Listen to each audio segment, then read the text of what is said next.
It's been 18 years since the release of 28 Weeks Later. And so you would think with all that time, they would come on with it when they release 28 years later. I'm going to have to call it 28 minutes because that's all this movie had to give. Let's talk about it.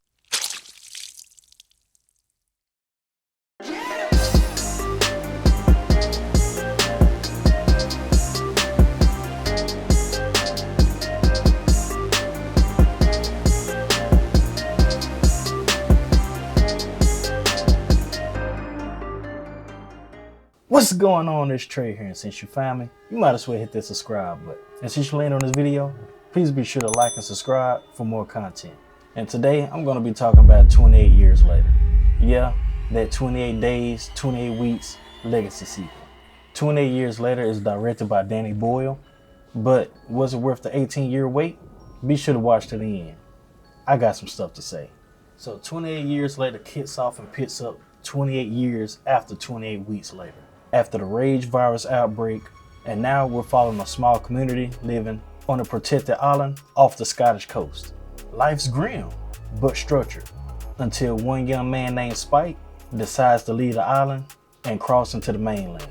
And the mainland is a sacred area that no one goes to. That's where all the zombies roam and where all the bad stuff happens. But why is he going out there, you might ask? To help his sick mother by tracking down a doctor people barely believes even still exists. And from there, it's chaos. Or at least it should have been. I'll be real, the first 10 minutes of this movie had me hooked and locked in. I thought I was finna be in for a wild ride. And by the opening in this film, you could tell they tried to match the energy of 28 Weeks Later. The iconic opening in that film, if you guys know about 28 Weeks Later, you know exactly what opening I'm talking about.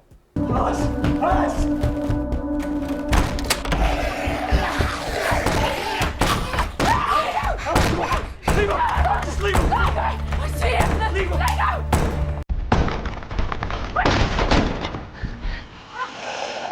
God! Help us! And while they didn't even come close to it, in my opinion, I understood what they were trying to do and I appreciated it. But after that, we get introduced to some of the characters. Aaron Taylor-Johnson plays Jamie, which is Spike's dad, and honestly, I feel he is underutilized and wasted. I feel they used him to sell tickets and not to drive the story. The man had potential for some serious action scenes in this film, but he barely even got the flex. Alfie Williams, who played Spike, he was fine, not bad, and not great either. But while watching him in this film, I haven't seen anything from him that made me be like, okay, he's up next. But who knows? But here's where the movie lost me. This is a zombie movie.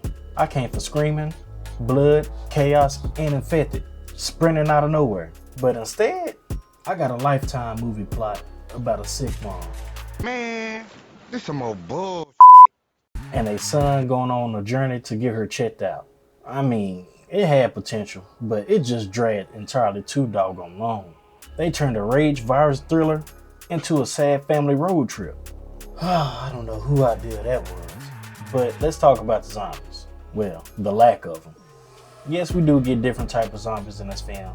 You have a nasty fat kind that crawls around everywhere eating worms. You have your fast running zombies. A lot of butt naked zombies. And there was one set of zombies called alphas. They're part of the butt naked zombies also.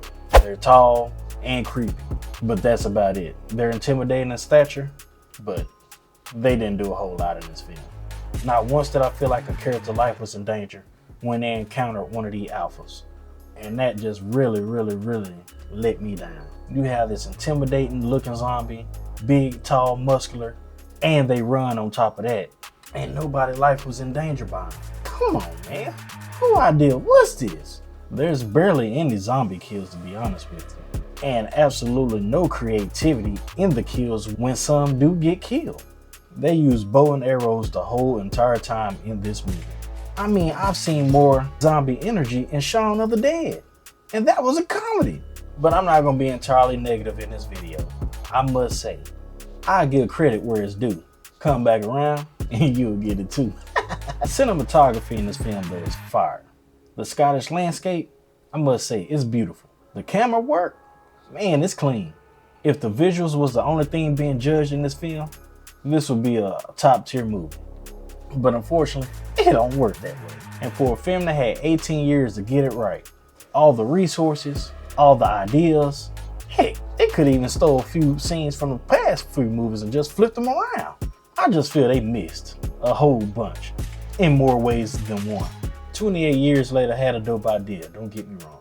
The idea they had with the son and the mother going out to go find the doctor, they could have went a whole lot of different angles that way. I'm trying not to spoil the movie by talking too much, but you get my drift. This movie had a solid setting and the legacy of 2 iconic zombie films behind it, with 28 days and 28 weeks later. But instead of going full chaos mode, they played it safe. And sometimes, you just gotta say forget it and jump off the top rope and live with the consequences after. But if I was to give a rating out of 10 for 28 years later, I'm gonna have to give it a 5.5. And most of that score is the visuals. But let me know what you guys think if you've seen 28 years later. Did it live up to the hype for you? Or was it dead on arrival? Let me know down in the comments below. And if you think I'm being too harsh on it, you can put that down and let me know also. We can talk. But on your way out, if you like what you've seen, please be sure to like and subscribe for more content. And be sure to follow for any more movie news, reviews, or anything of that nature. Because it's possible. If you've seen it, I've seen it too.